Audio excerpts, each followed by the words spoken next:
couple of days. So, yeah. Anybody joining in the podcast today? Thanks for coming. Thanks for hanging out with us. But we're gonna jump in with some non-specific sports information. So, number one, I just got back from the dry cleaners, and I'm not gonna go into the details, but dude, I basically wanted to walk out there with my suits or my clothes that were getting dry cleaned. It was insane. Weird customer service. We'll just put it there.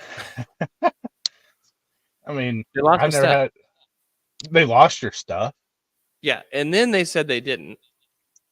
They said we didn't lose this stuff, and I was like, well, hold on. On Friday, when I came to pick it up, when you said it would be ready, where was it? Because you guys couldn't find it. So Is it a lost. Seinfeld incident where they wore the clothes? Dude, that was my first thought was Seinfeld. It was like, this can't be my dry cleaning place. So it was weird. But that's not even the weirdest thing that happened to me this weekend. Oh, yeah. So, I know. You're like, wow, oh my gosh, what a weird weekend. So we're obviously doing this podcast in the morning because of my travel schedule today. So anybody that's able to jump in today, thank you so much for hanging out with us. But if you're able to watch this on the back end, we'll try to come back in. We'll check in on any comments. So even if you weren't live, you can always comment in the comment section on YouTube, and we'll come back in and make sure we respond that way. But I will say I'm drinking coffee, which is not abnormal for me on the podcast. Usually, even if it's in the evening, I still will drink coffee, but it's needed this morning. Oh, yeah.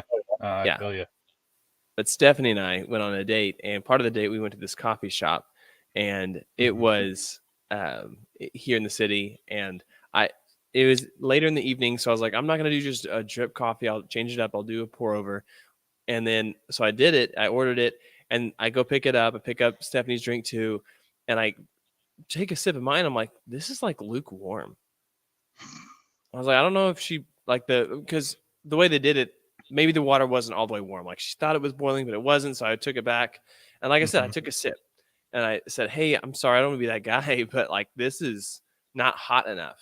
Can I get it hotter? And she goes, oh yeah, I'm sorry. That's weird. I used boiling water. And I was like, okay, so anyway, she just remakes it. She walks back out. She takes it to now where I'm sitting down. Like she didn't say it at the counter this time.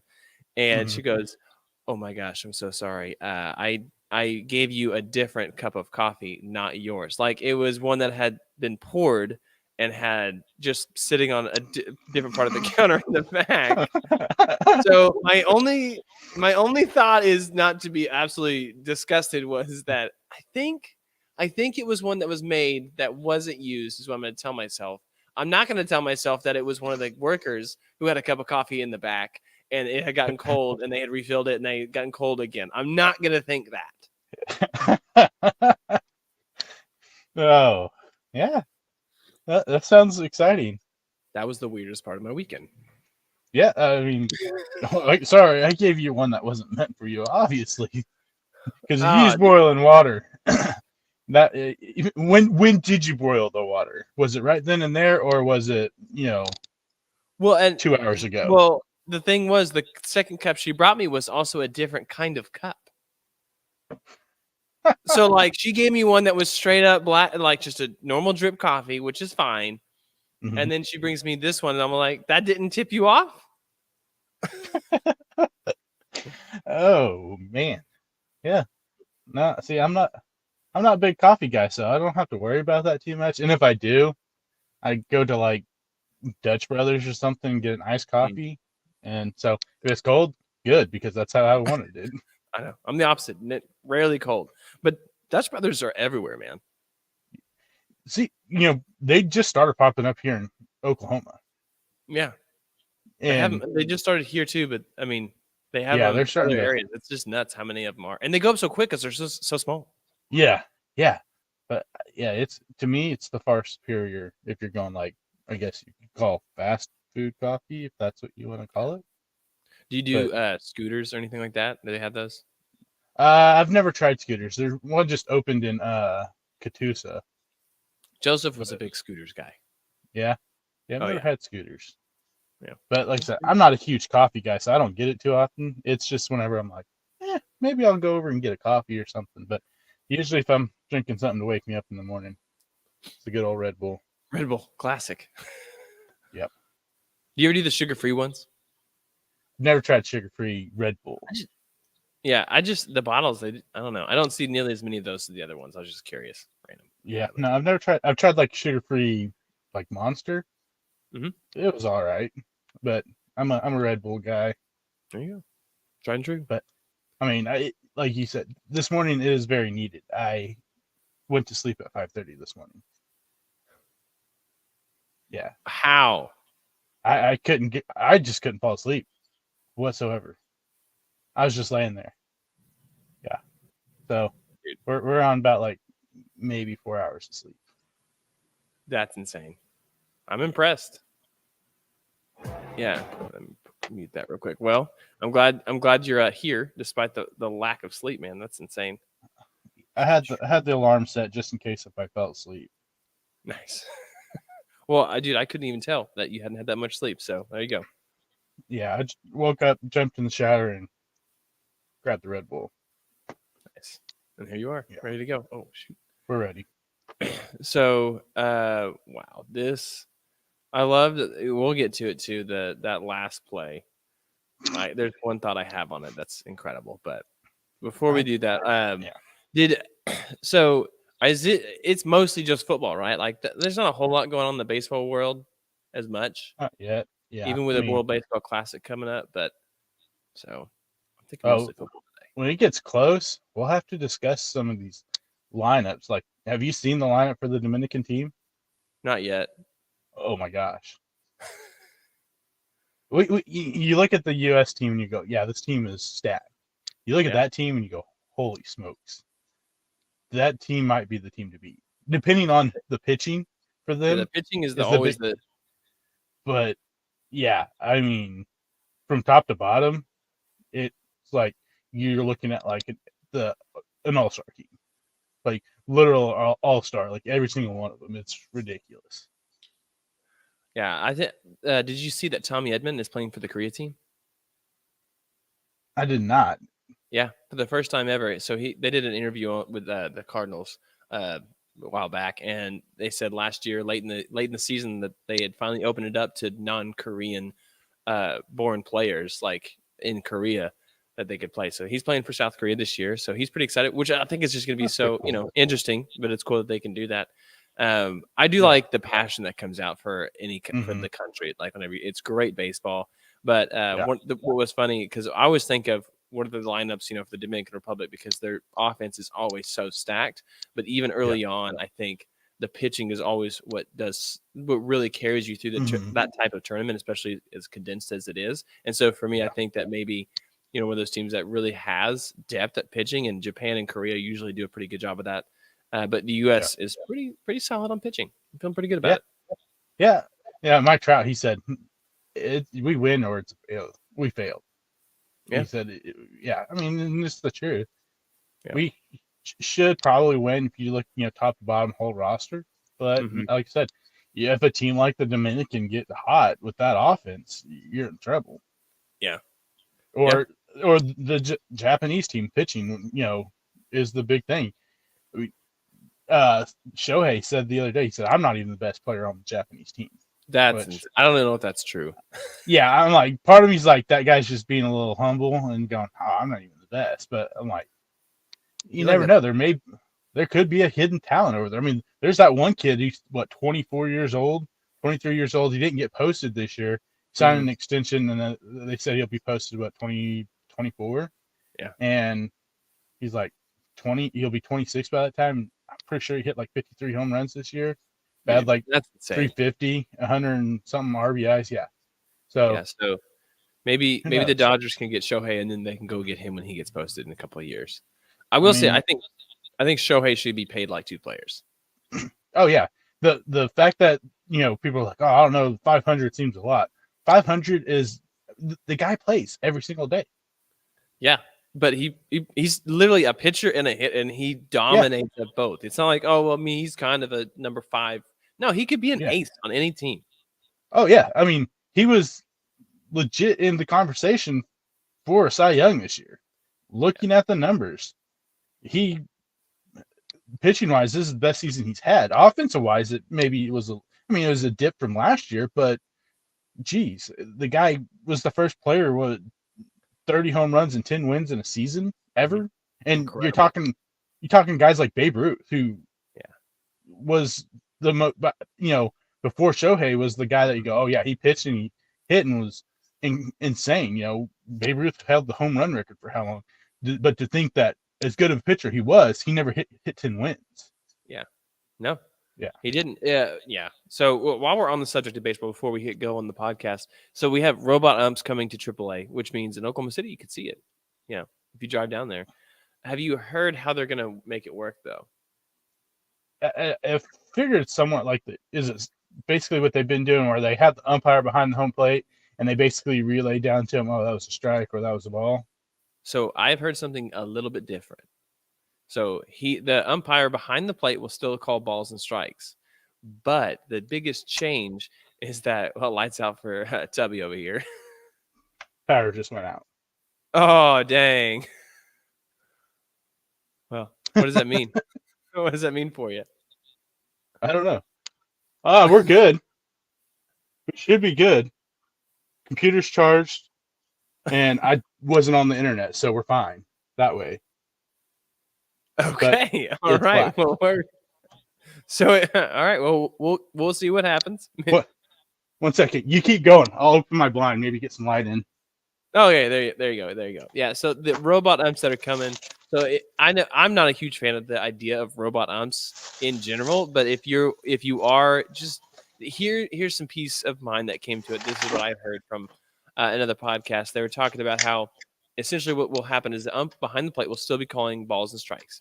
The only difference is you can have the opportunity to challenge a certain set number each game. So, for example, you get 3 challenges, just like you would in the NFL. You can have 2 challenges, and then if you win both of them, you get a third. So, essentially, if you're at the plate and you're like, that should have been ball 3, not strike 3, you could say challenge, and then the ump would then get the information right into the headset, and so be like strike. And so then, okay, got it.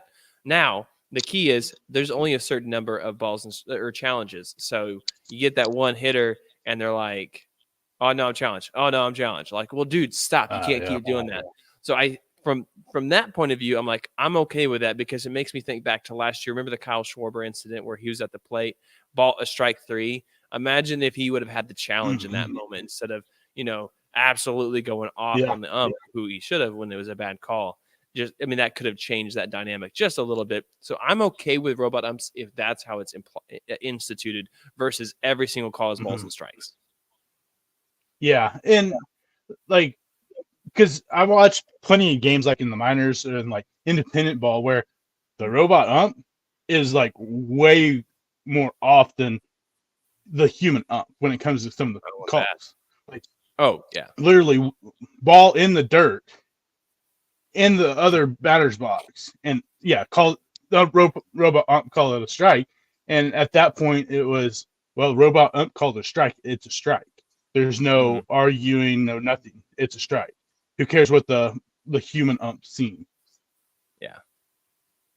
No, I don't like that at all. I think I like the challenge system. I think it makes sense to me because then it keeps the human element in there. It also limits how many times you can even challenge. So it just keeps it.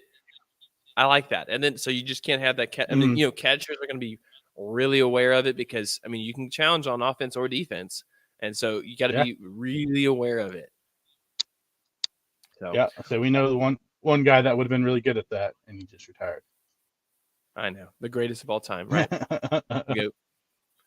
Yeah, Molina was so stinking good, and that's been the biggest knock for his replacement with the Cardinals. Wilson Contreras he's not a big good pitch framer, but the way it's going, it's not going to be as big of a deal. But here's my thing too: how can robot umps be even that bad? If you look, we can watch it on ESPN or on Fox or on whatever Valley Sports that you're watching it on. And you can see in real time, it's a strike, it's a ball. Yeah. The robot ump shouldn't be inaccurate here. Yeah, the fact that it's in the pitches were like literally in the dirt. Wasn't even like it was like, it just barely caught the outside or just barely missed the outside and they called it. No, it was literally in the dirt and the catcher had to basically jump in front of it to stop it. and they called it multiple times called it a strike. I'm like, yeah, this is what you want to go to. You think the human aspect of it's bad, but when you have supposed to be like the computer, the perfect system, calling that a strike, especially think about that being in the World Series. You have 2 outs, you have 2 strikes, you have runners on base, and you're down 1, and that's the pitch that you strike out on. It would have been absolute hysteria. Oh yeah, yeah. And so to think that could have possibly been play, would have been ridiculous. So hopefully, they do something like that where it's not like reliant completely on the robot umps, because I'm not for that. I like the human aspect of the game. Yeah. No, I definitely agree. That's part of why you play sports, is the human unexpected element of it. So, hey, John, thank you, man, for jumping in the chat. Doing pretty well, man. Are you doing good? Hope you're ready for some sports early in the morning. It's John. He asked yesterday. He's like, "Hey, what time are you going to be on?" And I was like, "I'll let you know." Yeah, it was up in the air for a little bit there. We weren't quite sure what we were going to do. Yeah. It worked out, so man, I'm glad. Yeah, so we're going to jump in today. We'll do mostly all NFL. I mean, that was, I don't know. We'll compare it a little bit, but guys, are you playing golf, John, or are you watching golf today?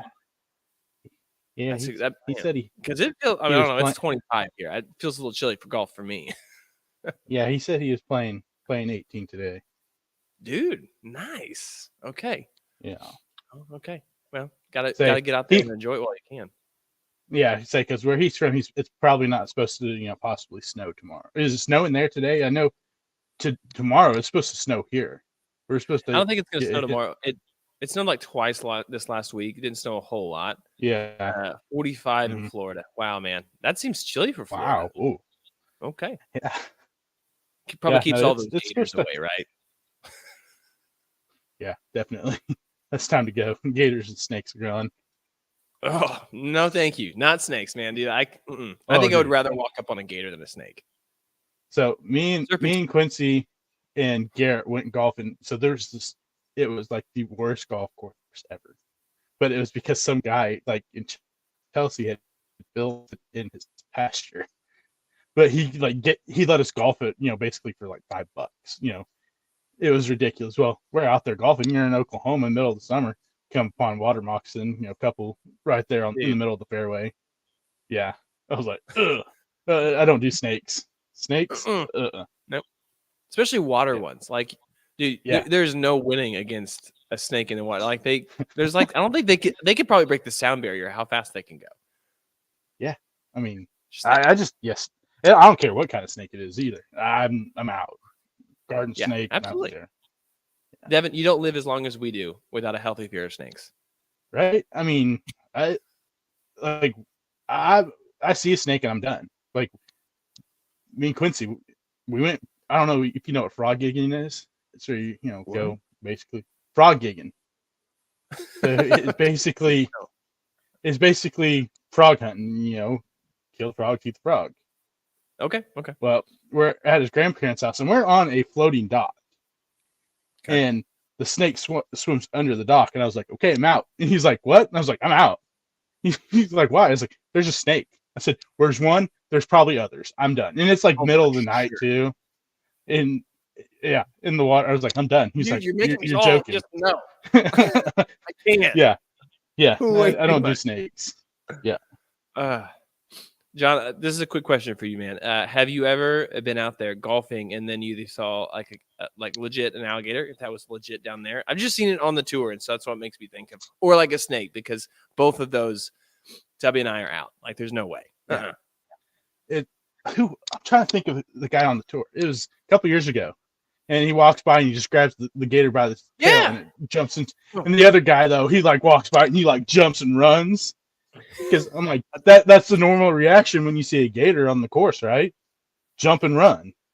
Yeah, and ain't grabbing the thing by its tail. Yeah.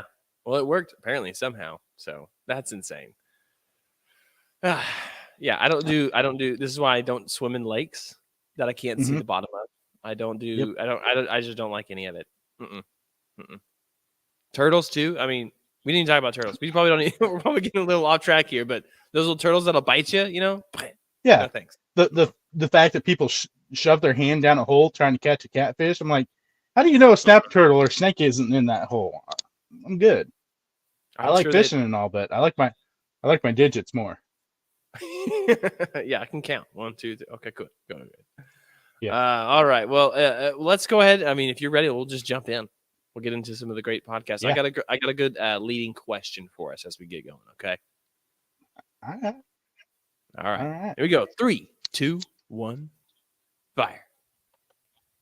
Welcome back, everyone, to an incredible episode, hopefully incredible episode of the W Sports Podcast. Thank you all so much for joining us today, for downloading the podcast. If you didn't know, we already have 20 minutes of bonus content where the power went out. We talked about some snakes, alligators somehow, and coffee. And I'm telling you, I told a weird story that made my skin crawl almost as much as just thinking about snakes in the water. So go listen to it on YouTube. Go watch it. You can join us in the chat every single week. Love to be a part of the content that way. But Tubby, welcome to the show. It's good to be here. I mean, bright, sunny, well, I mean, I guess you can kind of see the sun. There is no lights, but yeah, we're rolling with it. We are rolling with it. I will say, at least on my side, it feels like the connection's a little bit choppy. So if that is the experience for anybody watching on YouTube, we're working on it. We're going to get it better. It's going to be okay. But most importantly, we're going to talk about some NFL divisional round playoffs today. And I'll say we both went 3-1 last week. Did you know that?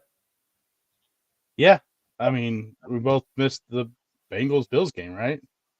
Yeah, and I know why they lost. So we'll get to that too. But that was the only game we missed. And dude, we're both 6-3 right now. We're crushing it. Uh-oh. What's going to happen in this one? We've got some tough games to pick. This, I think, is where we're going to see the separation happen. We'll see. A little nervous. There's a good chance. But, yeah. So before we jump into the actual content from the divisional round, we'll go over a couple of news and notes just to update, get some thoughts on. So we saw Sean McVay made his decision on his future. So he's sticking around. He's at least coming back for one more tour, which I feel like that's good news for the Rams. But how are you feeling about that? I mean, should he just hang it up, go somewhere else? No, I mean, I think for the Rams, it's a great deal because Sean McVay is one of the better coaches in the NFL. Mm-hmm. But the problem is the age of the team is, I mean, how much more can they do with an aging quarterback if they don't keep Baker Mayfield? You got Stafford. They're talking like Jalen Ramsey's going to get traded. Aaron Donald, he's still up in the air whether or not he's playing. And just the rest of the team is just kind of mediocre after that because Cooper Kupp's probably the only team on it or guy on that team to go, okay, that's the only thing we're excited about. Yeah, I do like Cam Akers. So you're like, but they don't like him. I think that's the problem. Like, they don't like him. What are you going to do? So, I think if you're a Rams fan, you got to be happy because imagine like a whole new regime. You know, you're essentially 1 year removed from a Super Bowl, and now you're having to rebuild from the ground up with no draft picks and a brand new head coach. So at least there's one constant in there. So hopefully that'll help them as they continue on that rebuild. But yeah, I think. If I was the Rams, I would just one small signing would be to keep Baker Mayfield because he's so similar to the way that Matthew Stafford also plays in the same style. Matthew Stafford is better. I'll put that out there. But as far as backup quarterbacks go in the NFL, I think Baker Mayfield can do a really good job for that. Other quick note, Chargers, after that epic collapse last week to the Jaguars, they go ahead and they fired their No, they didn't fire their head coach. They actually went ahead and decided to just fire the OC and the QB coach. Is that the right call? I mean, yeah, those two needed to be fired, but they should have also fired the head coach. There's no way Brandon Staley should have his job right now. Absolutely. Yeah, how many years has he been the head coach? This is the second or third year. Yeah, that's what I'm trying to remember is how many years. So that's what's crazy to me is this Charger team has underperformed under his tenure so far. And then to get to the point where they would have been in the divisional round playing and with a road win and then the epic collapse. But he saved his job by just saying, hey, listen, I'm going to fire the OC and it really was not a good game overall. They got lucky because of 5 turnovers from the Jaguars. So surprised that happened. So Chargers are going to continue to do what the Chargers do best, which is underperform and do just good enough to probably make the playoffs or almost make the playoffs each year. Is what it looks like with a great quarterback. Yeah, say or they or they choke like last year and miss the playoffs because you lose to the Texans. Yeah, losing to the Texans, dude. Whew, man. Yeah. Did we mention that about last week with Lovie Smith? Whenever he went out with a win, and they were furious with him. I don't remember if we did or not because Yeah. it seemed like it was either one they told him, "Hey, you're done," so whatever, you're done after this game, win or lose, and so he But went into the lose. locker room. Yeah, from what it sounded like, I know I heard some things, and it could be wrong. It could just be people talking, but it sounded like he basically went into the locker room and said, "All right, draft position out. I don't care. We're winning." And they did, which I'm glad. Poor Lovie Smith. I think he's kind of like Romeo Cornell or Charlie Weiss back in the day, where they were like, "Oh, your ceiling is a coordinator. Yeah. That's okay. Like you're really, really good at it. Mm-hmm. It just hasn't had a lot of success at the highest possible level." So it's just one of Well, I those mean, the guys. fact that he got fired from the Bears after his final season when he made it to the playoffs and went 10-6 and gets fired was kind of like, okay, why? Because they had some success, and part of it was to the fact that Jay Cutler was just not interested in playing football. But he came back, and the fact that he got the head coaching job, he shouldn't have ever been a head coach there because you gave him the job after being the worst defense and historically one of the worst defenses in NFL history, and somehow gets a head coaching job after that. So, yeah, I think it was more of a just, we need someone to fill in. Let's throw Lovey in there. Yeah. And that sometimes helps dictate the results on the back end too. That's how they get in there. So, yeah. Well, so we'll go ahead and jump in. So I have a quick question: who had the best QBR in the divisional round? Best QBR in the divisional round. I'm gonna say. I'm stuck between two. I'm gonna say Jalen Hurts. That it was second place. So he had it was like mid to upper 80s. I don't have it right in front of me right now, but he was second overall. Mm-hmm. So who's the other person? The other guy I was thinking seems too obvious with Patrick Mahomes, but I'm gonna say Patrick Mahomes. It's gonna be Brock Purdy, isn't it? No, thank goodness it's not. Patrick Mahomes was third. So Chad Henne. Chad Henne, there you go. You nailed it. Yep, Chad Henne, 5 23 yards and a score on a 97-yard drive, which, yes, is the Chiefs' all-time record in the playoffs. I mean, that drive, man, I was stressed because I was like, oh, what a time to have to come in and do your first playoff drive of the season. Meaningful snaps. But his QBR was just under 90. And thank goodness he just looked for Travis Kelce. Get the ball to Kelce, please. Yeah, why not? I mean, he literally unguardable. And I mean, unless you're putting like 3 people on him, you ain't going to be able to stop Travis Kelce.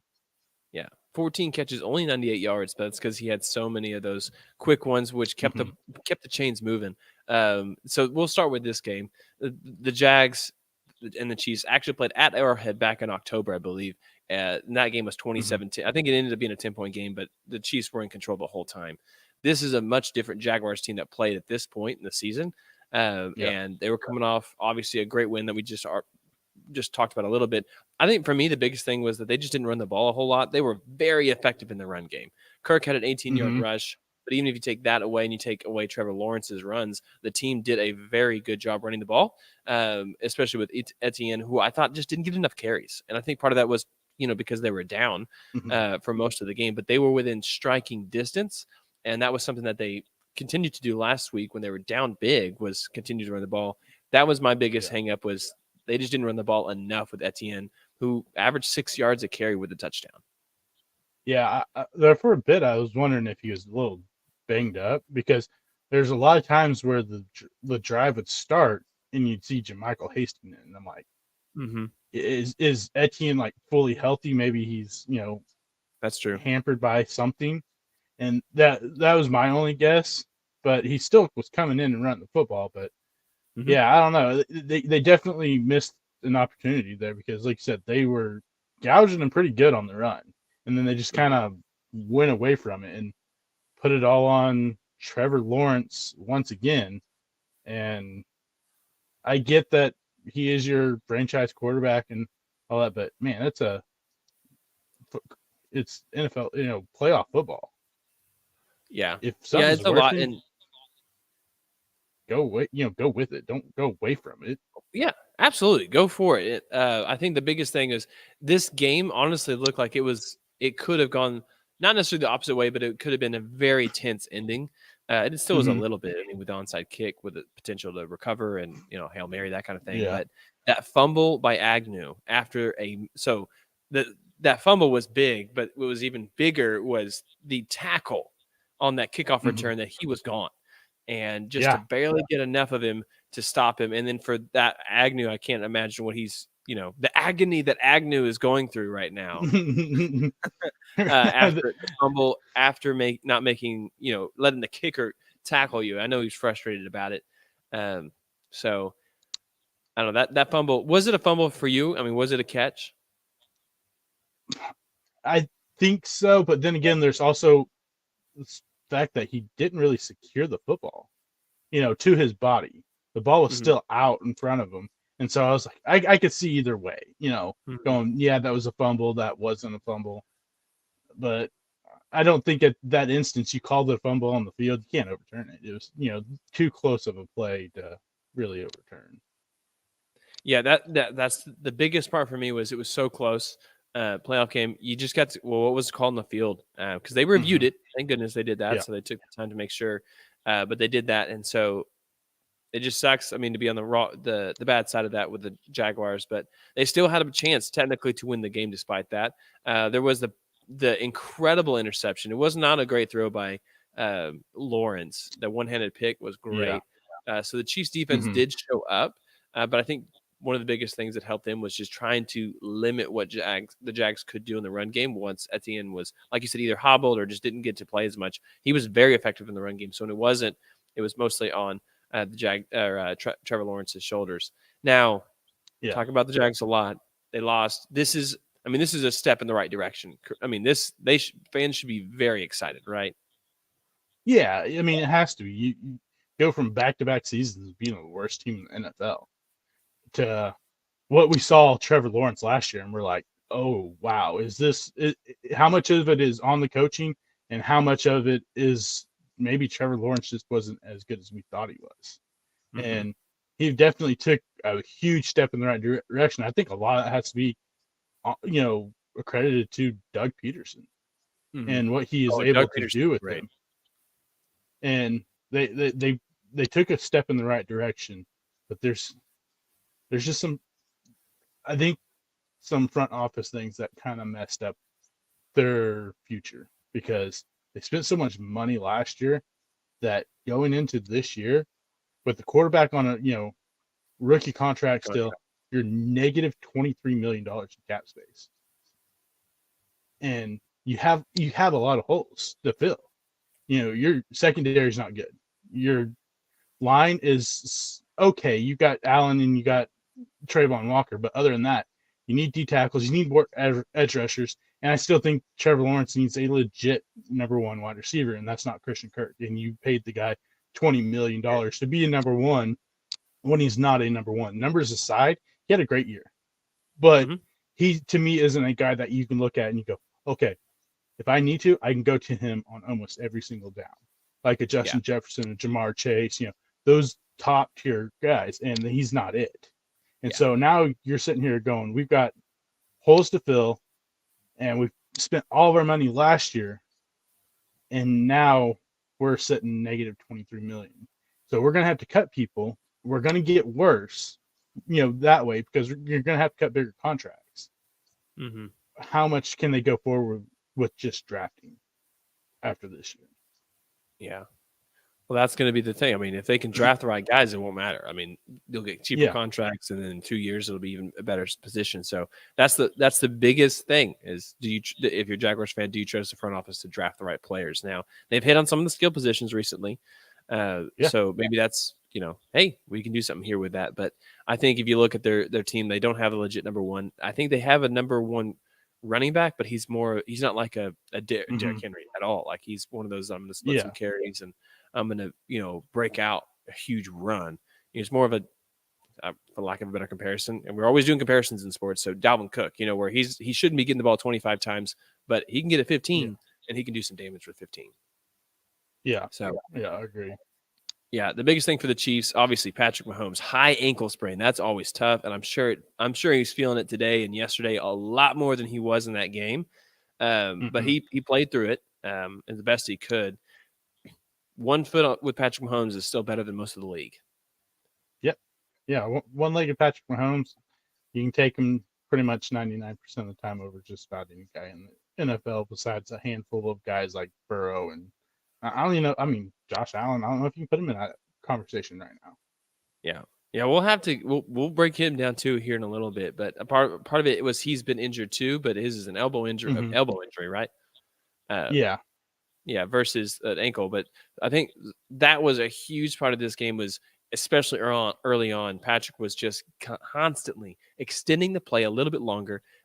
He only had 3 scrambles. All 3 of them were before this happened. But he was just keeping the ball alive, keeping his eyes downfield, and he does such a good job. Even that last touchdown he threw where he moved the linebacker's eyes, and they were still concerned with him scrambling in, and so they came up, and it just let MVS be wide open in the back of the end zone. It was a great job by him. I'm not going to say 100%, but I'm 99.9% sure he plays this upcoming weekend. Against the Bengals, there's no way he's not suiting up. He didn't even want to come out of the game. He's like, no, I cannot walk, but let's get to halftime. Yeah, right. I mean, they were trying to take him back in the tunnel. He's like, I ain't going in that tunnel. I'm staying out here. And then whenever they did, he was heated. Throwing stuff on. I mean, relatively. I mean, he is that big of a competitor that he's like, man, it does something. It could, give them confidence going, oh, man, he's going back in the tunnel. He may not come back in this game. We're going to see Henny the rest of the game. And he probably thought that through going, man, momentum could shift a little bit. But, yeah, there's no way you're keeping Patrick Mahomes off that field. And in fact, people are like, oh, like Romo. He was like, oh, high ankle sprain. I couldn't play with one. And I'm like, well, you're not Patrick Mahomes. I granted, toughness, whatever, but you ain't keeping Patrick Mahomes off that field, especially against a team that he's 0-3 against in the last 3 games. Oh, yeah. Yeah, has not beat Joe Burrow yet. And at home, let's go. We don't have a neutral site, thank goodness. Man, I would not have How'd enjoyed you like that? That Joe Burrow. Oh, I know. Yeah. You know what? He's a great character. He's more of the Tom Brady than the Peyton Manning. We'll put it that way. Yeah, definitely. I think he's lovable right now. But remember, Tom Brady was pretty lovable early on. And then there's going to be a lot of people. So I think that's what we could see more with him down the line.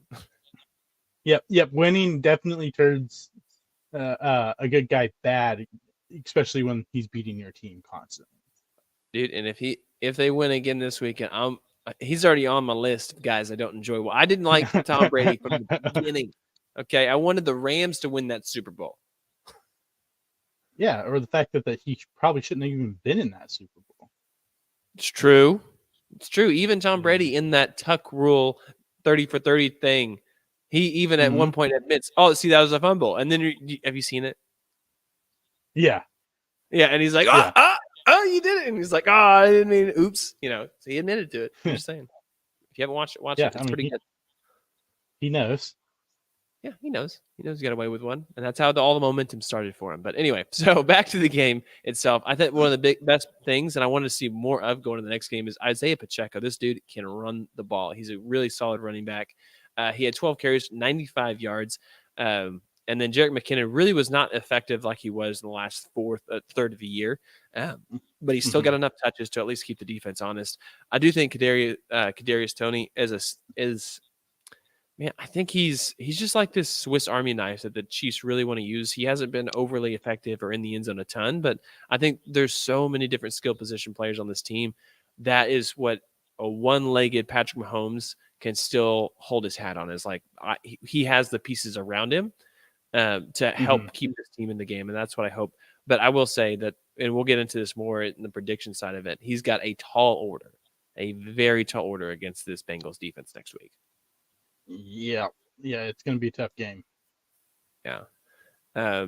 So I was thinking we'll go ahead and move over to the Eagles, the Giants game. Not a whole lot to talk about this one, but we got to talk about it because this Eagles team looks like this is the Eagles team we expected late in the year, because this was the one that was Jalen Hurts led, absolutely dominated. You guessed he would have been my guess also to be the best QBR. It was a trick question, obviously, with Chad. You only have one drive, but Jalen Hurts, a monster game, 3 touchdowns, no turnovers. He looked good. He only threw for 154 yards, but that's all he needed to. They ran the ball almost nearly close to 50 times, 20 times more than they threw the ball, because they controlled the clock. This team, this Eagles team, this defense in the Eagles team really made the Giants look pedestrian. Yeah. And like before the game, they asked Jalen Hurts, they're like, how are you feeling? He was like, I'm feeling good, but I'm definitely not 100%, not even close. And so when I first heard that, I was like, uh-oh, this could get interesting. And then he comes out and throws the deep ball to Smith, and then he runs the ball. I was like, okay, maybe he's playing a little coy with us. But Jalen Hurts is a strong man. He's tough, and so maybe he isn't quite there, and he's just like, I'm gonna tough it out. I don't care. But he came out and looked like the Jalen Hurts for most of the season that we were used to, and that defense is just, absolutely dominant. Yeah, I do think right now, as it stands, Eagles are the team to beat. Yeah, I agree. Yeah. Well, let's just do that real quick. There's 4 teams left. Rank them from most likely to win, and keeping in mind where the games are going to be played, so that plays a factor. Do you want to think about it? You want me to go my list first, or do you have your list? You go ahead and do yours real quick. Okay, so I just said number 1 for me was the Eagles. I think that they, hands down, defense, offense, they're a pretty complete team overall, and they're going to control the ball, which is one of the biggest keys to, I think, them having a strong run. They're also at home, so I'm going to pick them. Number 1, the next team I'm going to have is the Bengals, only because we have Patrick Mahomes right now with a high ankle sprain. I am concerned about it. 0-3 already against the Bengals. It is at home. Weather shouldn't be a really big issue. There's a chance of snow earlier in the day. Right now, as it stands, I believe that when we get there, but I don't think it'll be a huge deal. And we just saw the Bengals dominate in snow anyway, so we'll get to that game here in a second. After that, it's the Chiefs. They're at home. I'm not down the Chiefs. I think this is going to be a really good game. I just think because of all the circumstances, power rankings wise, I'm going to put Chiefs number 3. And then number 4 is a very strong number 4. 49ers, because of the defense, but not because of Brock Purdy. We'll get more to that here in a second, but that's my list. Yeah, that's exactly what I have. Bro, you're not going to put the Chiefs? Come on, man. You said it. It's the Patrick Mahomes, if he's healthy, because if he's not healthy, if he's not able to extend the plays, you're taking a big weapon away from him. Yeah. Getting out of the pocket, rolling out to the sides, throwing the football. It's tough. And like you said, the ankle is going to get worse before it gets better. That game, you have all the adrenaline still. You have it completely taped up. You haven't taken the shoe off, to let the swelling happen. And now you've got the swelling, coming in yesterday. And then the, swelling today, I'm sure is bruised and, everything. It hurts. And it's going to take a lot for him to be probably even close to 75%, this week, because a high ankle sprain, depending on how bad it is, can take 6 to 8 weeks, to fully, heal. So it's a tough thing to turn around and play almost a whole, a week later and expect it to be anywhere close to 100%. So that's where I'm in at. And like the 49ers, I think, like I said, I don't think Purdy is as good as everyone thought, and I think this game this week showed, but the defense is really good. Dude. And yes, defenses can win you playoff games. We've seen it happen. We've seen a Trent Dilfer led team win a Super Bowl. That's true. That's very true. We've seen Eli Manning win 2 Super Bowls because of his defense. over Tom Brady and Mhm. twice. So I mean, defenses can win you big games, and it could happen. Yeah. But the fact is that you're playing, arguably the most talented team on both sides. Most consistent team. Yeah, it's gonna be tough. And now you're traveling across the country to Philadelphia, makes it even harder. Yeah. I think it's going to be tough. It's the earlier of the games. Now, thankfully, we don't have any noon games in the playoffs, so I'm grateful for Yeah, that. But it is the early game, which, duh. Who do you want to? yeah, What's the primetime game? Burrow and Mahomes or Brock Purdy? And Jalen Hurts is pretty great, yeah, so we won't say that. But that's yeah, just and they're also East Coast, so it just makes sense to have them be the earlier game. yeah. I think so. That brings up the question. So there's not a whole lot to really break down in this game. The Eagles 100% controlled this game from the beginning. We were texting back and forth like, well, that's Yeah, over already. It was worse than the championship game almost. Now the championship game in college yeah, football was way worse, but still, that's what this one felt like. yeah. I mean, we were both thinking, hey, man, this could be a really close game.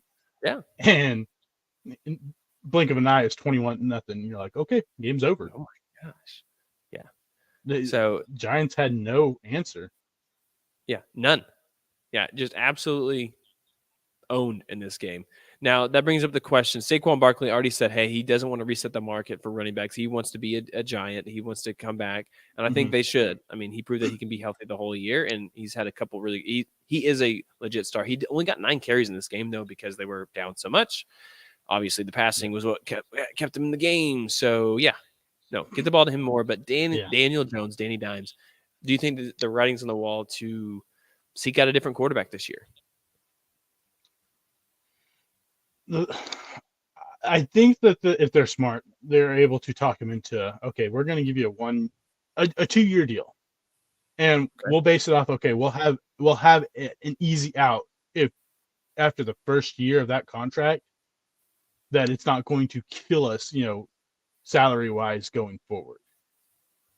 That way, you can just kind of go, okay, you give you 1 year to perform, get better, and if so, then we'll give you an extension afterwards. But if not, we can step out and wash our hands, because you can't. I don't think you can really franchise the guy, because the franchise No. tag is going to cost you around $32 million. You don't want to pay Daniel Jones $32 million. And I do think that we saw an elevated game from Daniel Jones this year, and a big part is they have no weapons besides Saquon Barkley around him. Absolutely no weapons. That's the biggest They hurt. went out, tried to sign.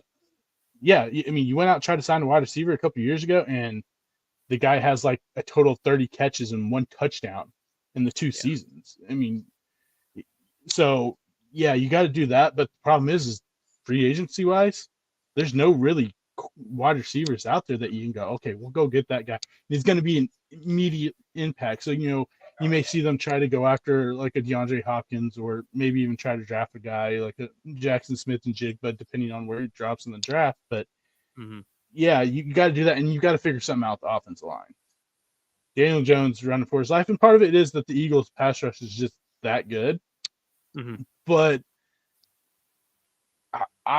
Evan Neal, Alabama offensive lineman, I'm not sold. And part of it is he is a rookie, so he can develop, whatever. But I'm gonna stick with my assumption is that I don't trust Alabama offensive linemen, because they haven't given me anything to really prove to me that they are good. They may be good in college, but it comes to NFL.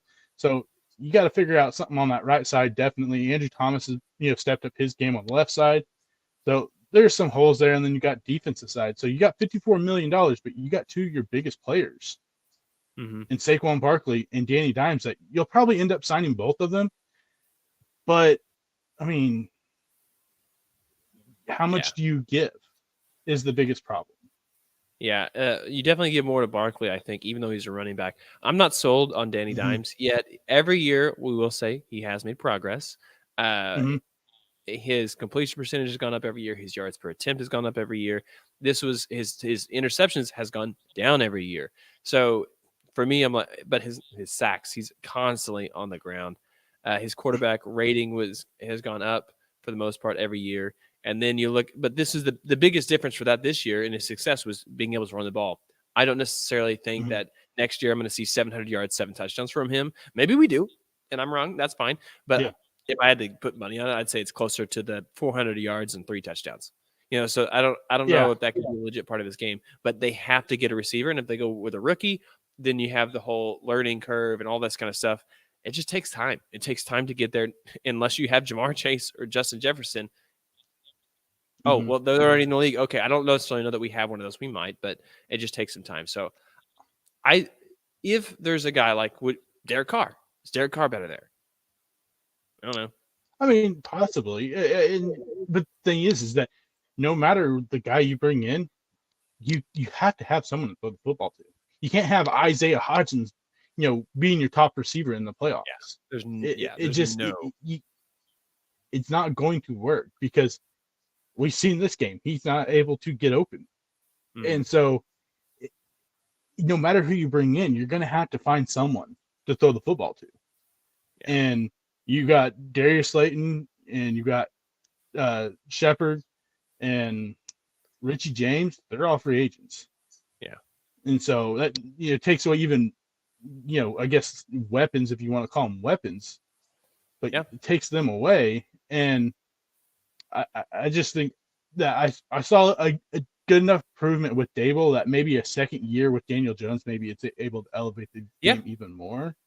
Dable because Dable is that guy. Mm.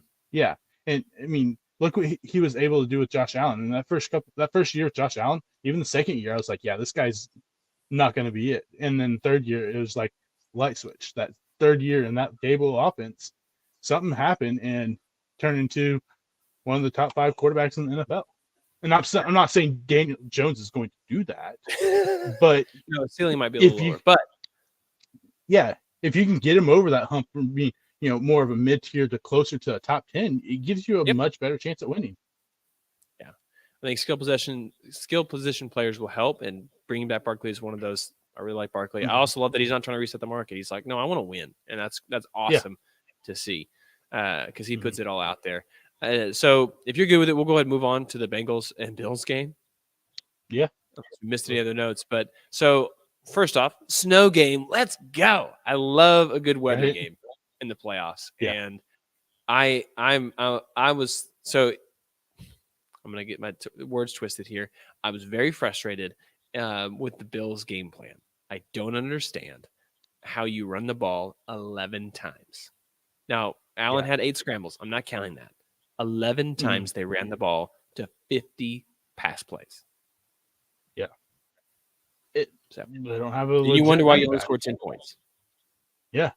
And the thing is like when they handed it off to, James Cook, it was the guy that we were like, man, I think we could see a big game. James Cook looked so tentative running the football. It was like he was tiptoeing because maybe that's the first time he's played in snow, like legit snow. And he wasn't sure about the footing. And because he's a Georgia, Florida guy. So maybe that is an aspect that he wasn't ready for. And like you said, you see him trying to get the edge and he's like basically tiptoeing while he's running. So he wasn't sure of his footing and basically took him out of the game because you can't trust, a guy that's going to tiptoe and run and you jog because you watch the game, speed for him and the guy is fast. He's just playing out fast. And he didn't play fast yesterday. So, yeah, I think running back is still, for me, is a big need for that team. And Josh Allen, I thought maybe we'd see a different Josh Allen, and we didn't. We've seen a Josh Allen that struggled. But the biggest thing, and it blew my mind the whole time, that with 3 different starters on that offensive line, you had 1 sack. And you had, 4 quarterback hurries. That offensive line with 3 backups, 2 rookies, dominated the offensive line, and it shouldn't have happened. And even the defensive side for the Bengals, they dominated the trenches, and that was the biggest thing the whole game. We saw Josh Allen under more duress than we saw Joe Burrow, and it shouldn't have been because you're Josh Allen. You got most of your starters in that game. Maybe you have 1 that's not playing. He's got 3 with a guy that's never started in the NFL left tackle, and then 2 backups on the right side. And he was able to outperform you with a worse line, and that line dominated. I thought going into it, I was like, Ed Oliver and Greg Rousseau are going to have big games. And maybe it's a different story if Von Miller's in that game. Because when Von Miller played this year, they had the 4th best pass rush in NFL. Yeah. When he didn't play, they had the 27th ranked pass rush. Yeah. So that's a big dip. Oh, yeah. Well, yeah, Ed Oliver, 1 tackle.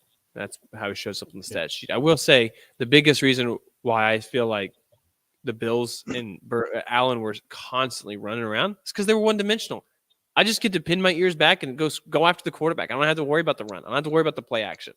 Oh, if I do, okay, cool. Even if they do this play, that means the next 5 plays they're going to go ahead and throw the ball. So I'm just going to keep going and play the numbers here. The Bengals defense looks incredible right now. And I do think that their defensive coordinator, who's done a great job since he's been there since 2019, should probably, especially as they turn the corner, he should probably consider for some candidate open roles here. Yeah. I don't know if he is yet. I haven't heard a whole lot of rumors because they're still in the playoffs, but I would definitely be interviewing this guy because the schemes that he's coming up with against some of these really good teams, he's playing against tough quarterbacks a lot of the time, and here he is in the championship game again for the AFC, and he dominated.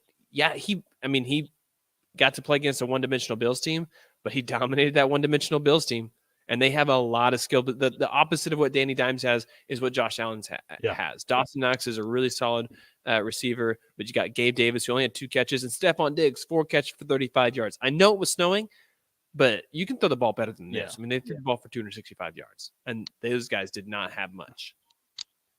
Yeah, I mean, Stephon Diggs, you tell he was visibly frustrated on the sideline the whole game. Did you see the video of him walking by Josh Allen just yelling at him? And then after the game, they said he immediately walked in there, packed his bags, and walked out. That he had to be stopped by Duke Johnson as he's walking out of the stadium. Like, hey, dude, you got to get back in here. He left before the coaches even got down the tunnel. No, that's And man, so, receivers are divas. There may be. Oh yeah, absolutely. There's going to be some people speculation. I think it's just a frustration for him, and like I said, diva. That's all it was. Yeah. Look at that, Mr. Multi. Thank you for joining the show.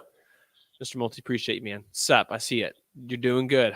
Thank you for joining us today, man. So yeah, that I think the Bills, the writing on the wall for me is figure out how to run the ball, keep Josh Allen healthy. I think he's gonna have a procedure, get that elbow fixed. So I think that was one of the biggest things is 100% Josh Allen probably keeps this into a 1-possession game, and so for him to not be 100% was it was a really big hurdle. They should have run the ball more. This is why and this is a bit of a preview for the Chiefs next week. They have to jump in and run the ball effectively and run it often enough to keep the defense honest against the Bengals. You can't be a one-dimensional Bengals team. You just can't.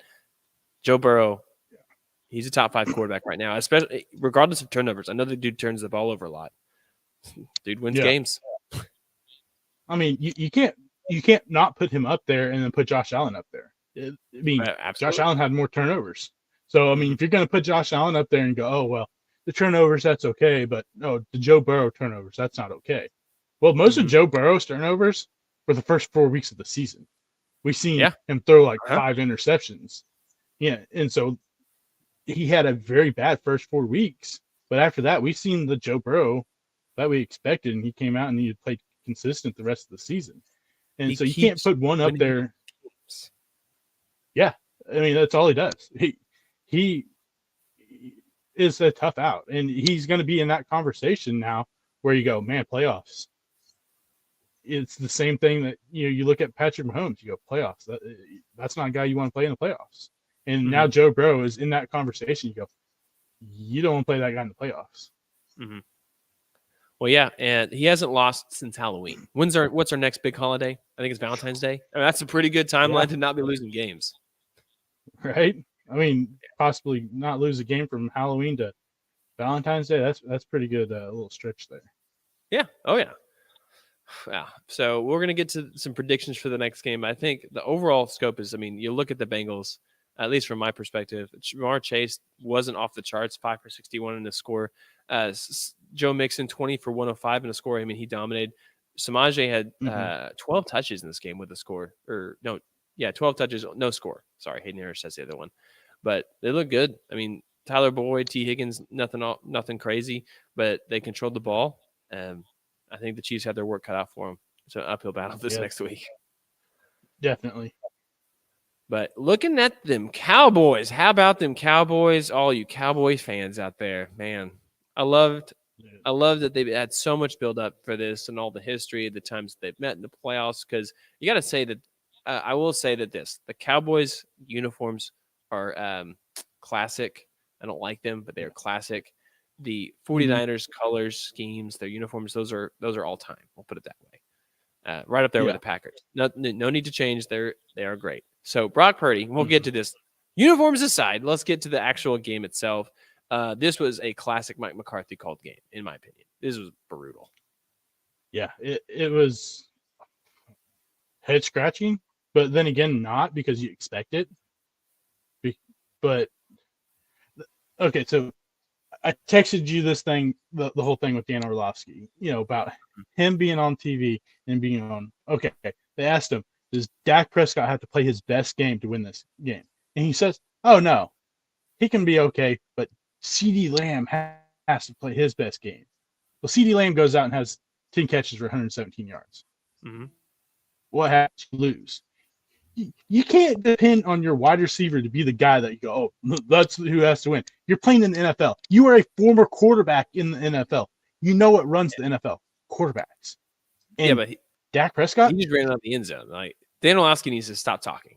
Well, yeah, I mean, yeah, that aside, yes, Dan Orlovsky likes to run out of the end zone and throw the football even though he's out of bounds.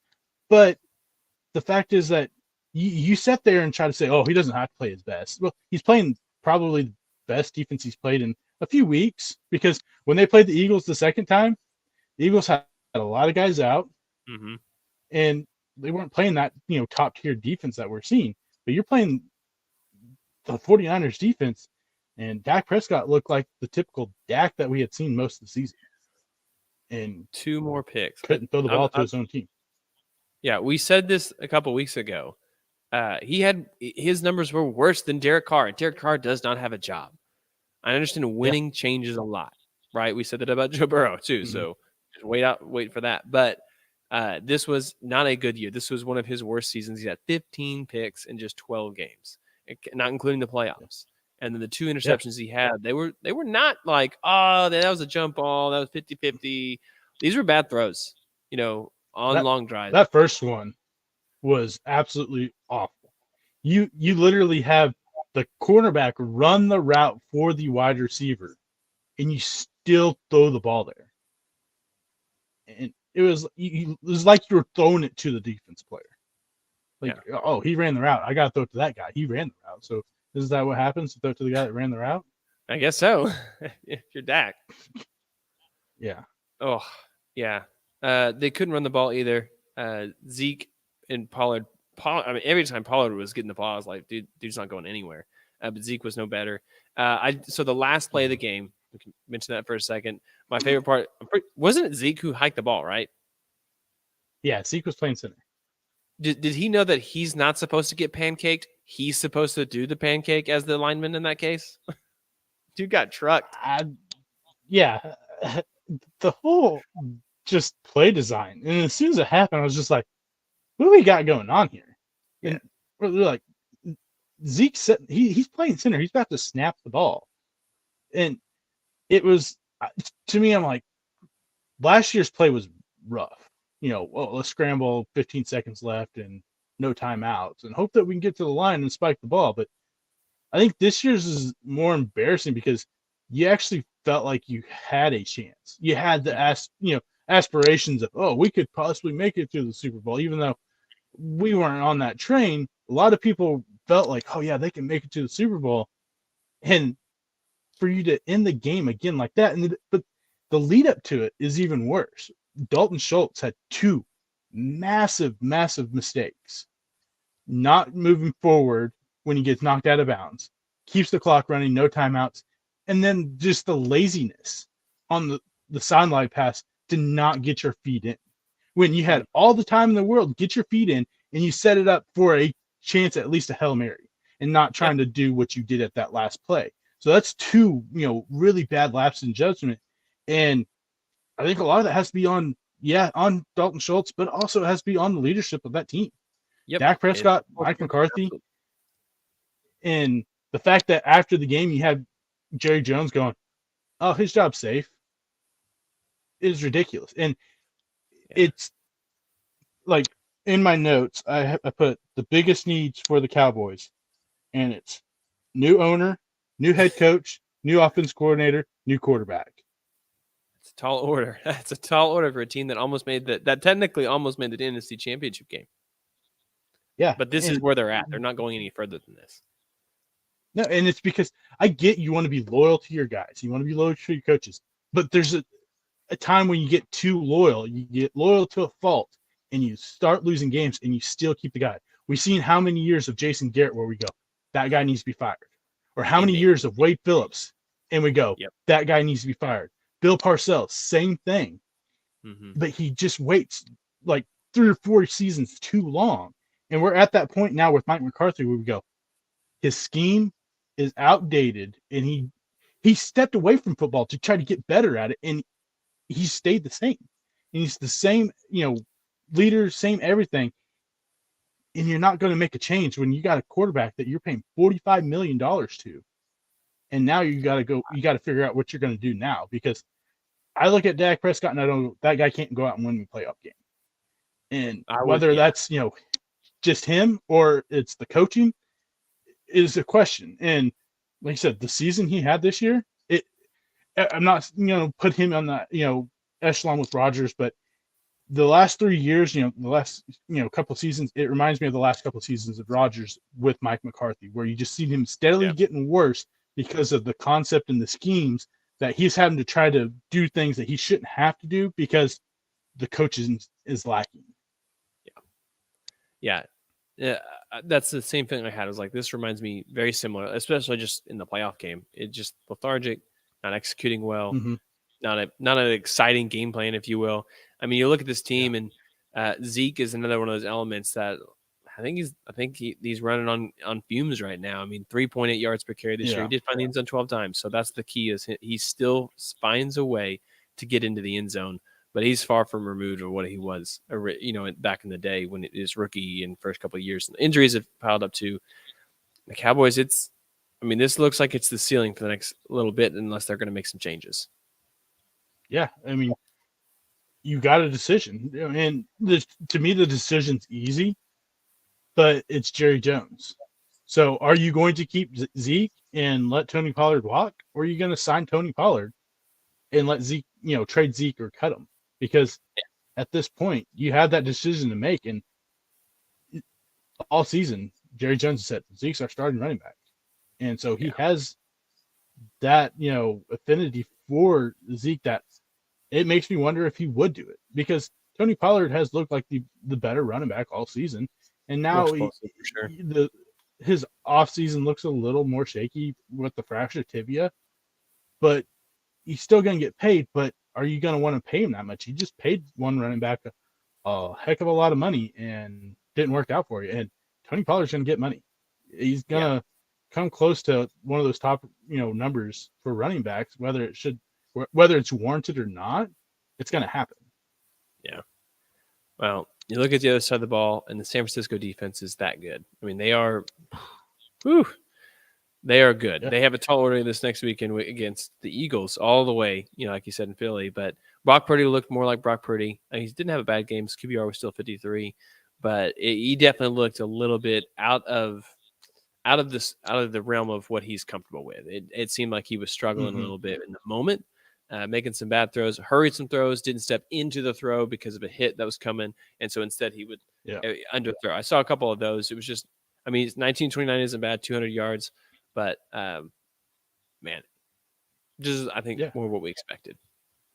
Yeah, and I was telling my dad, I was like, this to me told me a lot more about Brock Purdy, because we've been saying it. He hasn't played a defense, and the Cowboys defense, just depends on what defense you're getting that week.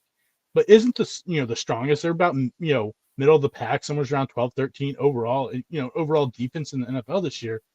And Brock Purdy looked like the Brock Purdy I was expecting, and didn't look like a quarterback that could go out there and win you a game. And now the task is even bigger because you're playing against a defense that has I think it's the third most sacks ever in an NFL season. And on top of that, the one number that really stood out to me was that you look at the pass rush success rate for the Eagles, and it's 11.8%.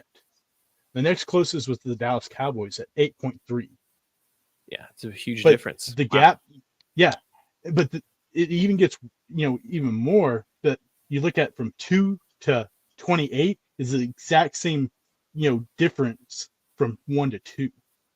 So it's a 3% difference. So that it shows you that gap is huge from 1 to 2, because if you're 2 to 28 and it's 3%, but 1 from 2 is 3%, it's going to be tough. And we saw the Cowboys get to Purdy, maybe not hit him as much as you thought, but he was hurried a lot. And when he got outside the pocket is when he almost made the mistakes. He had a couple that should have been picked off. One, he got lucky that Brandon Ayuk decided to play defense and ripped the ball out of the safety's hand. So it's a lot bigger task now. You're going to Philadelphia and you're playing the second best defense in the NFL.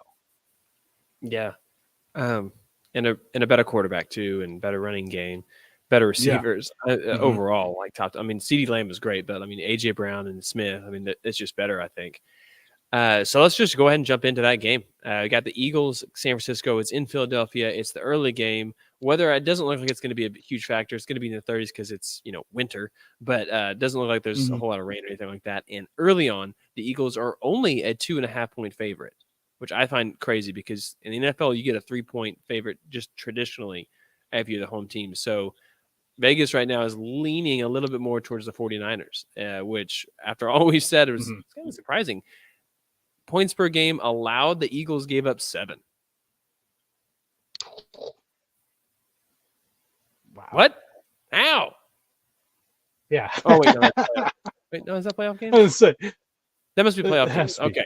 Sorry, I'm looking. So in the regular season, the stat section on ESPN is all their stats. I was like, this cannot be right. Yeah. And then, I was like, wait, they only play 1. Okay, cool. There it is.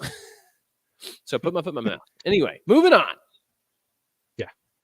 I'm sure it's still pretty low. Probably somewhere around the 12, 13 range. Yeah. Yeah, it's definitely not a whole lot. There's only a couple of games where they gave up more than 20. Yeah. So who do you got in this game? I'm going Jalen Hurts and the Eagles. They're the most balanced team in football right now. Okay. We saw a Jalen Hurts that, we were wondering, is he going to be healthy? How effective is he going to be, with the rust, being out for almost a whole month, playing, one game and not looking good, and then coming in and being the Jalen Hurts we thought. And I think the defense is going to be too much for Brock Purdy. We've seen Brock Purdy struggle with the Cowboys. I think we're going to see Brock Purdy struggle a lot more. And on top of that, you can't rely on the run game because how bad is the injury for Christian McCaffrey? Injures his calf and was playing sparingly here and there. It's going to be a lot like the Patrick Mahomes situation. It's going to get worse before it gets better. And a calf strain for a guy that uses his legs for his job, is the main thing he uses, is going to be tough. And we've seen McCaffrey deal with injuries his whole career, and especially soft tissue injuries. And I think it's going to be huge. And Elijah Mitchell didn't look great running the football yesterday, and it's not going to be any better. So I'm going to go with them. And I think we see a bad Brock Purdy again. And I think we see a worse Brock Purdy, and things start coming down to earth for Brock Purdy. Yeah, I think that's the biggest thing is quarterback play here. Who has it? And so I'm going to go ahead and say Jalen Hurts. He's not been at 100% probably yet, but 100% of him is better than, or 90% of him is better than most right now that he's going to face. So I am going to go ahead and pick Philadelphia. I think it'll be a pretty close game. I would imagine like 10 points. I say pretty close because I don't think it's going to be like it was against the Giants because that San Francisco defense is going to keep them in the game. I just think that there's a lot that they're going to have to do that was different than the Cowboys. And like you said, the McCaffrey injury is tough. He's going to probably play through it, but they haven't been super effective recently with McCaffrey either. They do have a lot of talent on the offensive side outside of the QB position. They just got to get a QB that doesn't get hurt. Good Lord. Yeah, and I don't know. They've already basically said that Purdy's going to be the starter next year, unless Trey Lance takes a massive step forward. Yeah, and so I guess that basically rules out Tom Brady. There is my guess. They're basically come out. I mean, I know they can't come out and say, "Oh yeah, we're going after Tom Brady," the Stanford. mm-hmm. But yeah, I think they're going to have to reevaluate that, and I'm not sold like a lot of people are on Brock Purdy. Yeah. Well, I'm definitely not. We've seen him for years, and so I mean, not saying that he's better already than I thought he would be, but I don't think he's that much better, and I wouldn't put my franchise on him right now. But maybe they're feeling like they got a Tom Brady situation. Everybody passed him up, not us. And he passed him up 6 times, but that's fine. But can you really compare a Brock Purdy to Tom Brady? That's the thing. I mean, it's ridiculous. Yeah. Yeah. So we'll look at the other game in the AFC, the evening game, the Kansas City Chiefs versus the Cincinnati Bengals. This one, weather could potentially play a part, but right now it's not, shouldn't be an issue, just cold. Neither of these teams, that should be a concern right here. The biggest thing isn't cold. A lot of times injuries hurt more, and so that ankle could be a concern for Patrick Mahomes. So Chiefs right now are currently favored only by 1 point, and the over-under is pretty low on this one too. So what are you feeling for this game? I'm going to go and put down Cincinnati. Is that right? No, I'm kidding. Sorry. No, I'm going Chiefs. And I know it's going to sound crazy because of the injury. I feel like too many teams or too many people are counting Patrick Mahomes out. They're counting the Chiefs out. And I think for the Chiefs, that's like the scenario you want. Because how many times do you look at a Patrick Mahomes team and go, yeah, they're the underdog. They're the team that we don't think can win. And that has to be, bulletin board material for Patrick Mahomes going, look, they're counting me out because of an injury.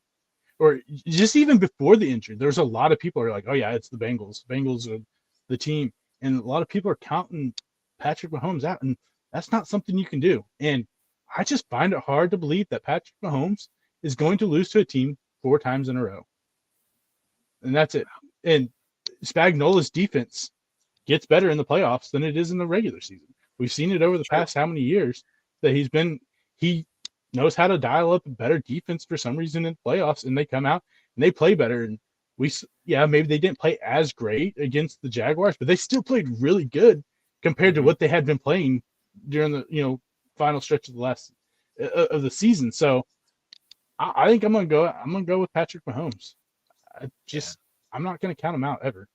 I did last year and I was right, but this year I just don't feel it.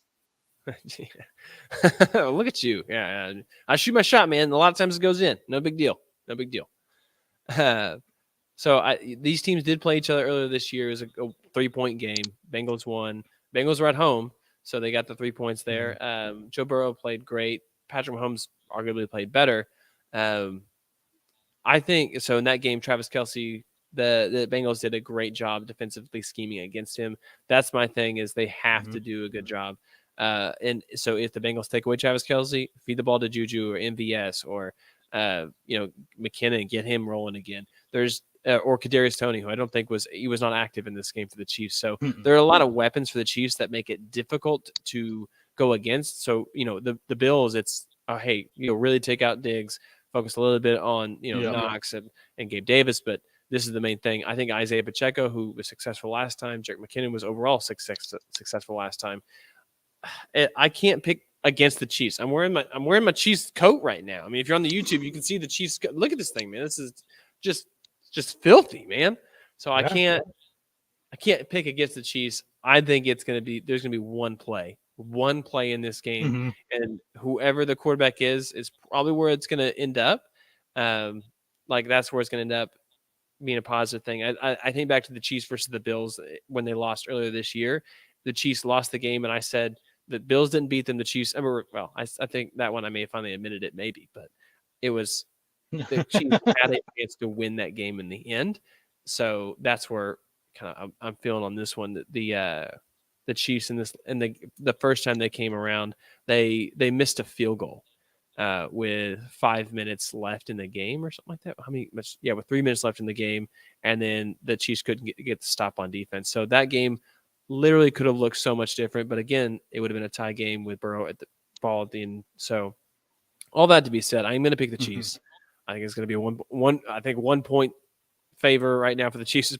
28-27. We'll see that's what the final looks like. Something crazy, but I hope it's a great game. I think it will be. I don't think people are giving the Chiefs enough of a chance, and a lot of it does stem to the fact that Mahomes is hurt, and it does hamper a good part of his game. But he's not a guy I'm ever going to count out, and the fact that people are already counting him out makes me go, he's going to prove people wrong. Yeah. I hope so. I said I hope it's a good game. I hope the Chiefs blow them out. That's what I hope. Sorry, I'm changing my hopes. Yeah. I mean, I believe it's going to be a close game. Joe Burrow ain't going to go down easy. That team's not going to go down easy. And they give the Chiefs a tough time no matter what. Yeah, there's a reason why there's only 4 teams left in the NFL right now playing for a championship, because they're really good. So, it's championships Sunday is what I would say. NFC championship, AFC championship game. And it's going to be a ton of fun. I can't wait. Just because the Chiefs are in. Man, 5 straight years they've been in. Did you see the stat where it's like the last 6 seasons, NFC championship game had at least the Chiefs or the Jaguars in it? And I'm like, people are probably looking at this going, the Jaguars, they're actually kind of good. They were in it 1 year. They were. Yeah, I remember that. What was it? The year that was, I think it was Nick Foles, Kirk Cousins. Who's the quarterback for the Jags that year? Blake Bortles. And Tom Brady. Yeah, Tom Brady. Didn't win the Super Bowl that year. Nope, Nick Foles. But that quarterback lineup is incredible. Yeah. I'm like, I was sitting there, I was like, did they make it more than once? And I was like, yeah, they made it that 1 year, and the Chiefs have made it every year since. That's the most misleading stat ever. Hey man, that's what sports are about. It's misleading stats occasionally. Yeah. All right, man. Did we miss anything? I think we got it all. I think we got all the news. I got all the notes. I think we did. I think we hit everything we needed to hit. Crushing it. Well, we thank you all so much for joining us for this podcast this week. If you haven't already, make sure you subscribe to the podcast wherever you listen to podcasts. Be sure to go to our YouTube page or our social media pages. You can search, find those. We'll post whenever we're going to go live on YouTube, so you can join us in the chat like we had a couple people today. And usually, not this week because it was a weird week with travel, but normally 6:30 Monday nights, we are live, ready to go. Bring your sports thoughts, your questions, whatever it is. We'd love you all to be a part of the show. Thank you all so much for listening, and we will see you all next time. See ya. See ya.